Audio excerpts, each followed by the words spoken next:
আমি তো জিপ টেনে ছিঁড়ে ফেলবো।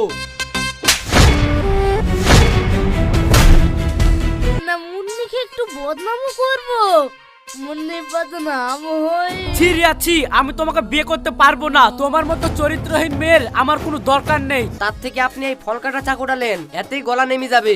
बात तो सही है। আমার আব্বা মা ছোটবেলায় এক কার দুর্ঘটনায় মারা গেছে।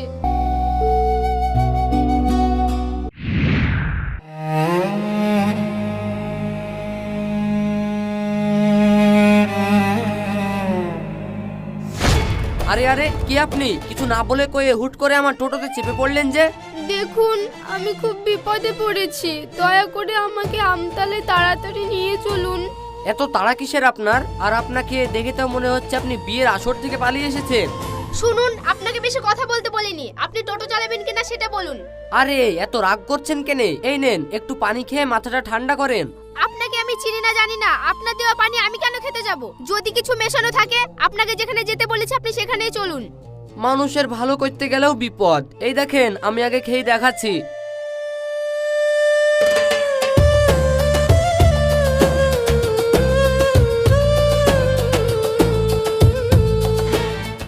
ঠিক আছে চলেন তাহলে।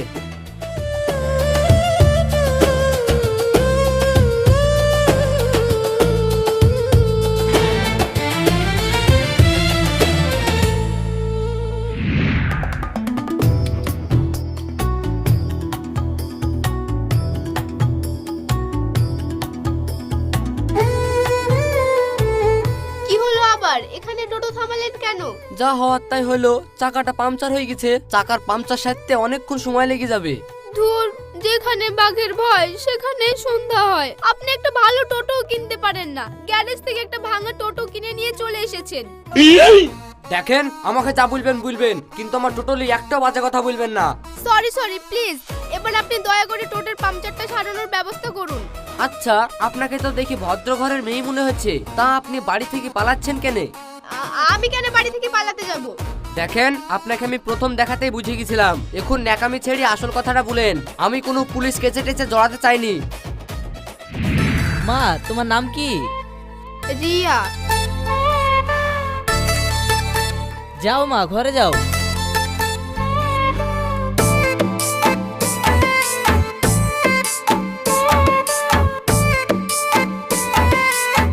আলহামদুলিল্লাহ, মেয়ে আমাদের খুব পছন্দ। তাহলে আর দেরি করে লাভ নাই, বিয়েটা যত তাড়াতাড়ি সম্ভব সেরে ফেলাই ভালো। তাহলে আগের মাসের 5 তারিখে একটা শুভ দিন আছে, তাহলে ওই দিনটাই পাকা কথা হোক।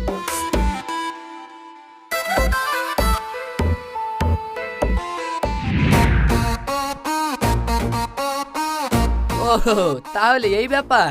কিন্তু বিয়েটা করে নিলেই তো পারতেন। দেখুন, ইয়ার কি মারবেন না। আমি আলমগীরকে ভালোবাসি আর আমি ওকেই বিয়ে করব, তাই আমি বাড়ি থেকে পালিয়ে এসেছি। ঠিক আছে বলেন আপনার আলমগীর কোথায় থাকে, আমি আপনাকে পৌঁছে দিব তার কাছে। আমি ওর ঠিকানাও জানি না, ও শুধু বলেছে সময় মতো ফোন করে আমাকে এসে নিয়ে যাবে। তাহলে আপনি জামতলায় যাব বলছেন, ওখানে কেউ কি আপনার আছে? না, আমার ওখানে কেউ নেই।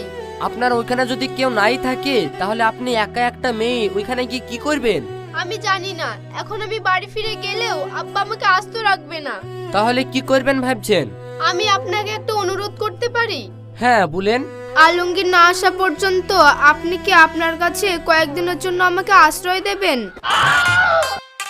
এটা কি করে সম্ভব? আমি আপনাকে আমার বাড়িতে কোন পরিচয়ে নিয়ে যাব? লোকেই বা কি বলবে? না, আমি এটা পারবো না। আপনি দিনে কত টাকা আয় করেন এই টোটো থেকে? ওই 400 থেকে 500 টাকা। আমি আপনাকে প্রতিদিন 5000 টাকা করে দেব। টাকার গরম দেখাচ্ছেন আমাকে? ভাবছেন টাকা দিয়ে সবকিছু কিনা যায়? যান, যেদিকে খুশি আপনার চলে যান, আমি আপনাকে নিয়ে যেতে পারবো না। আমার ভুল হয়ে গেছে, আমাকে ক্ষমা করে দিন। আসলে আমি অনেক বড় বিপদে আছি, তাই মাথায় কাজ করছে না কি বলতে কি বলছি। দয়া করে আমাকে সাহায্য করুন। সবই তো বুঝতে পারছি, কিন্তু আমার বাড়িতে কি বলে পরিচয় দিব আপনার? শুনুন তাহলে।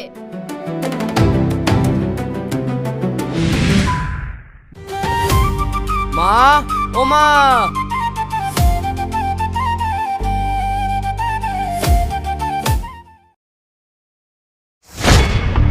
কিরে বাপ, তোর বাড়ি ফিরতে এত দেরি হলো যে, আর তোর সাথে এই মেয়েটাই বা কে? আসলে মা, ওর নাম রিয়া। আমরা একে অপরকে ভালোবাসতাম, তাই ওকে বিয়ে করিলি চলে এসেছি। কি গো, কারা এসেছে? দেখো তোমার ছেলে কি করেছে, বিয়ে করে বউ নিয়ে বাড়ি ফিরেছে।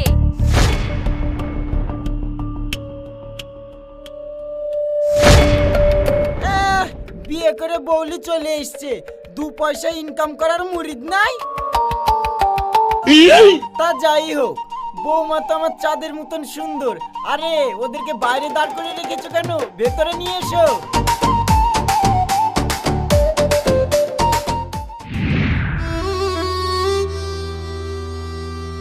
মা তোমাদের বাড়িতে তোমাদের সম্পর্কের কথাটা জানে? আমার আব্বা মা ছোটবেলায় এক কার দুর্ঘটনায় মারা গেছে। এই পৃথিবীতে আমার নিজের বলতে কেউই নাই। কে বললো তোর কেউ নাই? আমি তো আছি, আজ থেকে আমি তোর মা। কাঁদে না মা, আমরা তো আছি। আমি তোর জন্য খাবার নিয়ে আসি।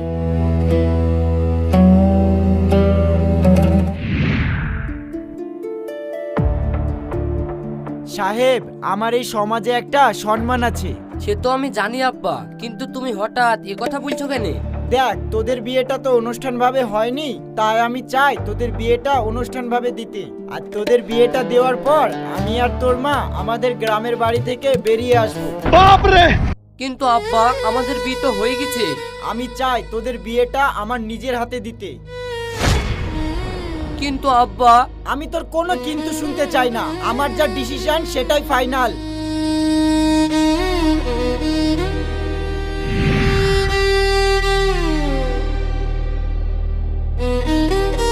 এই যে আপনি কি ঘরের ভেতরে আছেন? যদি থাকেন তো পাতাল থেকে বেরিয়ে আসেন।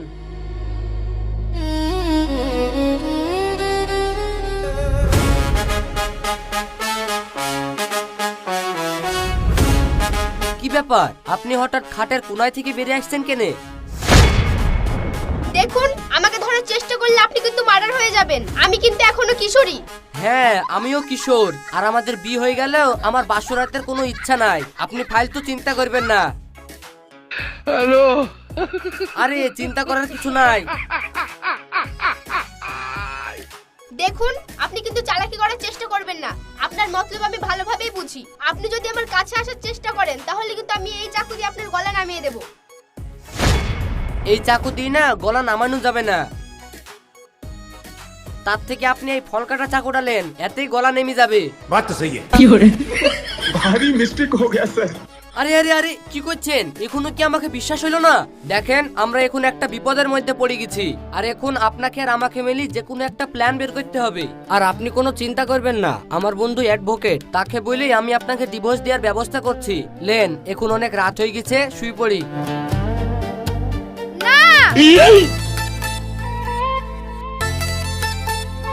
কি হলো? বিছানায় কিছু আছে নাকি? না, আপনি এখানে শুতে পারবেন না। আমি এখানে শুবো না তো কোথায় শুবো? যান, আপনি বাইরে গিয়ে শুন।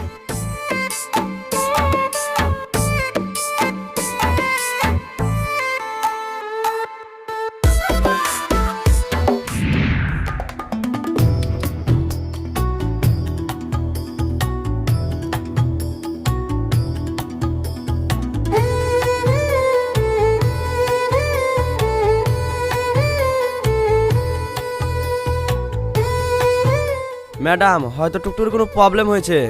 হ্যাঁ, ঠিক আছে, চলে এসেছি তো। এইটুকু না হয় আমি হেঁটেই চলে যেতে পারবো। আপনার ভাড়াটা কত হলো? 20 টাকা ম্যাডাম।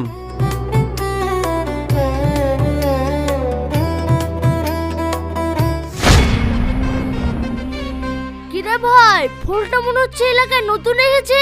একবারে টাটকা ফুল। এই ফুল না যেখানে সেখানে মানায় না, আমার ঘরেই মানায়। কি বলিস ভাই? ফুলটাকে শুধু দূর থেকে দেখবো না মুন্নিকে একটু বদনামও করবো? মুন্নি বদনাম হই ডার্লিং তেরে লিয়ে। কি গো সুন্দরী, এসো।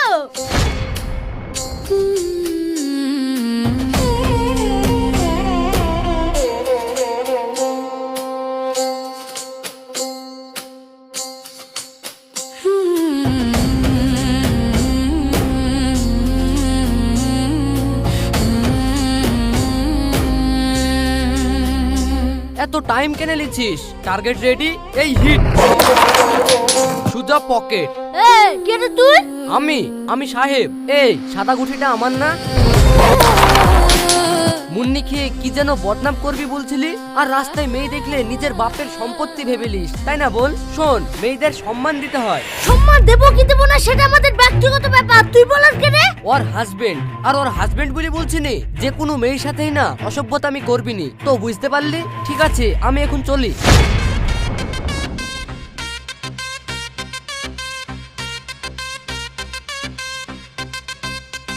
এই, এই, যদি অসভ্যতা আমি করি তাহলে তুই কি করবি?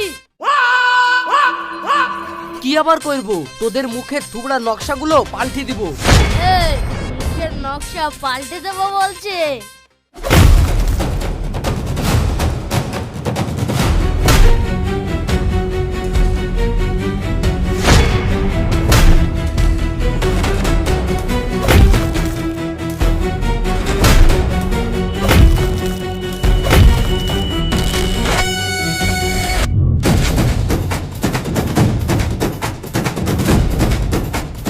বারণ করেছিলাম না? আরে পাগলও তো নিজের ভালোটা বুঝে, কিন্তু তোরা তো পাগলের থেকেও অধম। হট!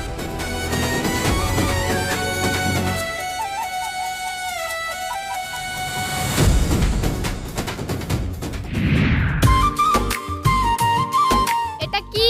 কোর্ট আমাদের অ্যাপ্লিকেশন স্বীকার করে নিয়েছে। তাহলে এটা ডিভোর্স পেপার? না, কোর্টের নিয়ম অনুযায়ী আমাদের 6 মাস একসাথে থাকতে হবে। তারপরে আমরা যদি ডিভোর্সের জন্য রাজি হই, তাহলেই কোর্টের নির্দেশ অনুসারে আমাদের ডিভোর্স হবে। এই 6 মাস আমি যদি আপনার সাথে একই ছাদের তলায় থাকি, তাহলে আমি আলমগীরকে কি উত্তর দেব? আলমগীর আমার সম্পর্কে কি ভাববে? না, এটা হতে পারে না। আমি আপনার সাথে থাকতে পারবো না।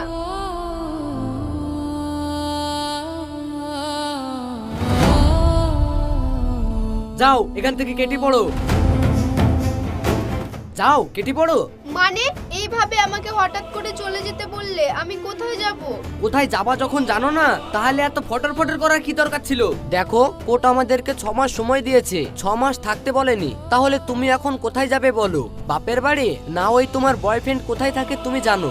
আমি তোমাকে এই বাড়িতে আনিনি, তুমি নিজে থেকে এই বাড়িতে আসবা বলেছিলা, তাই আমি এনেছি। হ্যাঁ, এখন সব দোষ তো আমার। হাতি কাদায় পড়লে টিকটিকি তো লাথি মারবে। দেখেন, এইসব আজে বাজে না বই কি, যতদিন আপনার বয়ফ্রেন্ডকে না পাচ্ছেন ততদিন এই বাড়িতে থেকে যান। ঠিক আছে, কিন্তু আমার কিছু শর্ত আছে। 1 নম্বর, অকারণে আমার সঙ্গে কথা বলতে আসবেন না। 2 নম্বর, আমার পারমিশন ছাড়া আমার ঘরে ঢুকবেন না। আমার প্রয়োজন হলে আমি আপনাকে ঠিক ডেকে নেব। আর আমার লাস্ট শর্ত, আমার সমস্ত খরচার দায়িত্ব আমার। মানে আলমগীরের সঙ্গে যখন দেখা হবে ও সব শোধ করে দেবে। মানে হাফ বাড়ি আপনার, হাফ বাড়ি আমার। বাবা, এলন মার্কসের নাতনি, প্রপার্টি ভাগ করে দিলেন। দেখেন, এই বাড়িটা আমার, তাই সমস্ত শর্ত আমি দেব। আমার প্রথম শর্ত, সপ্তাহে আপনি 3 দিন রান্না করবেন আর আমি 3 দিন রান্না করব। আপনি 3 দিন ঘর পরিষ্কার করবেন, আমি 3 দিন ঘর পরিষ্কার করব। আর রবিবারটা হলিডে, সেই দিনটা আমি বন্ধুদের সঙ্গে বাইরে কাটাবো। আমি যদি তোমার সত্যিকারের বউ হতাম, তাহলে তুমি কি আমাকে দিয়ে সমস্ত কাজ করাতে? না, একদমই না। আমার যে বউ হতো তাকে আমি রাজরানী করে রাখতাম। একটা মা তার বাচ্চাকে যেভাবে আগলিয়ে রাখে, আমিও ঠিক সেভাবে আগলিয়ে রাখতাম। তার সাথে বেস্ট ফ্রেন্ডের মতো ব্যবহার করতাম।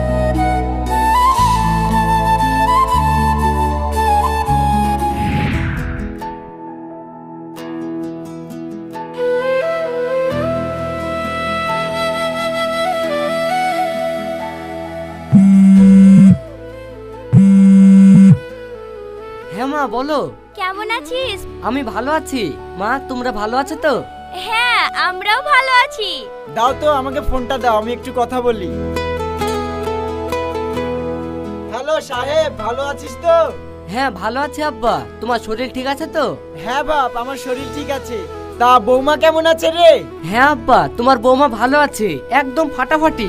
আমাকে দাও তো একটু। সাহেব, বৌমাকে একটু ফোনটা দে তো। আমি কি বলবো? কি বলবে মানে? কথা বলো। কেমন আছিস মা? তোর কোনো অসুবিধা হচ্ছে না তো? আমার ছেলে তোর খেয়াল রাখছে তো? হ্যাঁ মা। দেখিস, আমার ছেলে যদি তোর ঠিকঠাক খেয়াল না রাখে আমাকে বলবি, আমি ওকে বকে দেব। উফ, দেখি কাজ করতে পারো না, সব সময় উপর দিকে চোখ।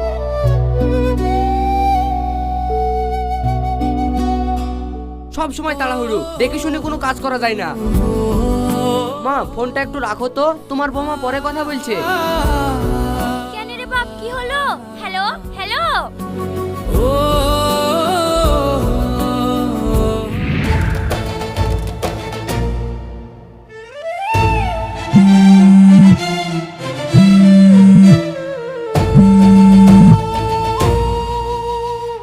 হ্যালো রিয়া, আমি আলমগীর বলছি। আলমগীর, তুমি এতদিন কোথায় ছিলে? তুমি জানো আমি এতদিন তোমাকে কত খুঁজেছি, কিন্তু কোথাও পাইনি। আসলে রিয়া, আমি একটা খুব প্রবলেমে ছিলাম, তাই তোমার সাথে কোনো যোগাযোগ করতে পারিনি, আমাকে ক্ষমা করে দিও। সেসব কথা বাদ দাও আলমগীর, তুমি এখন কোথায় আছো সেটা বলো। তুমি এক্ষুনি আমতলা পার্কে আমার সাথে দেখা করো, আমি আজই তোমাকে বিয়ে করব। ঠিক আছে আলমগীর, আমি এক্ষুনি যাচ্ছি।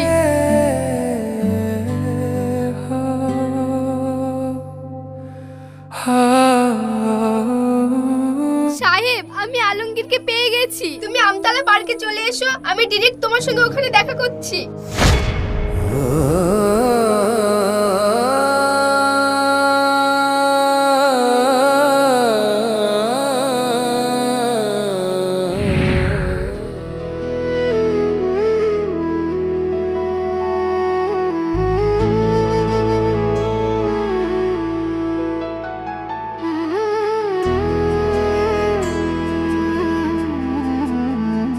তুমি কোথায় ছিলে আলমগীর? কেন আমার সঙ্গে যোগাযোগ করনি? আসলে আমি যদি সেদিন তোমার সাথে দেখা করতাম তাহলে তোমার আব্বা আমাদেরকে হয়তো মেরে ফেলতো, তাই আমি সেদিন কাজের জন্য বিদেশে চলে যাই। তারপর ওখানে আমার ফোনটা ভেঙে গিয়েছিল আর আমি তোমার নম্বরটা খুঁজে পাইনি, তাই তোমাকে আমি কোনো রকম কন্ট্যাক্ট করতে পারিনি। পরে অনেক খোঁজাখুঁজির পরে তোমার নম্বর জোগাড় করতে পেরেছি। আমি তোমাকে অনেক ভালোবেসে ফেলেছি রিয়া। আমিও তোমাকে অনেক ভালোবাসি আলমগীর। দাঁড়ান ভাই, হয়তো আমি আপনাকে চিনি না, কিন্তু আপনি যা এত বড় উপকার করেছেন তার জন্য ধন্যবাদ। আপনার সঙ্গে আমার কিছু কথা ছিল।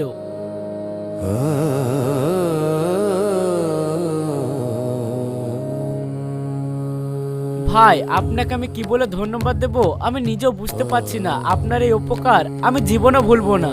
দেখেন, আপনার কাছে আমার একটাই অনুরোধ, রিয়া আপনাকে খুব ভালোবাসে, কোনোদিন আপনি ওর চোখে জল আসতে দেবেন না। মেয়েটা খুব ভালো। কিন্তু আপনি ওনার কে? আসলে আমি ওর একটা ভালো বন্ধু, কিন্তু পরিস্থিতির চাপে রিয়ার আর আমার বিয়ে হয়ে যায়।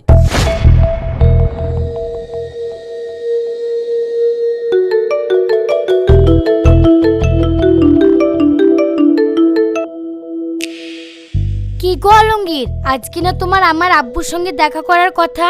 কোথায় তুমি?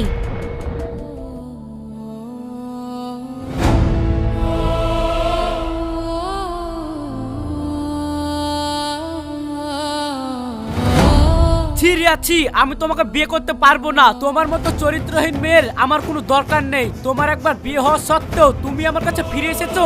ছি, তুমি একজন চরিত্রহীন। ও আমার স্ত্রী, ওর নামে একটা বাজে কথা বললে আমি তো জিভ টেনে ছিঁড়ে ফেলবো। আর কে বললো আমি তোমার স্ত্রী? আলমগীর তো ঠিকই বলেছে, আমি একটা খারাপ মেয়ে। না রিয়া, তুমি খারাপ না। ছি আলমগীর ছি, আমার তোমার উপর ঘেন্না হচ্ছে। আমি তোমাকে এত ভালোবাসতাম আর তুমি একটা অন্য মেয়ের সাথে রিলেশনে আছো। হ্যাঁ আছি, কিন্তু ও তোমার মতো না।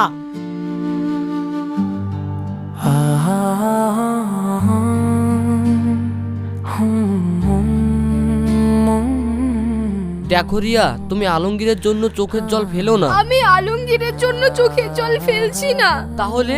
হ্যাঁ, আমি তোমার জন্য চোখের জল ফেলছি। তুমি আমাকে এতটা ভালোবাসো, তারপরেও অন্যের হাতে আমাকে কি করে তুলে দিচ্ছিলে? মানে এসব তুমি কি বলছো?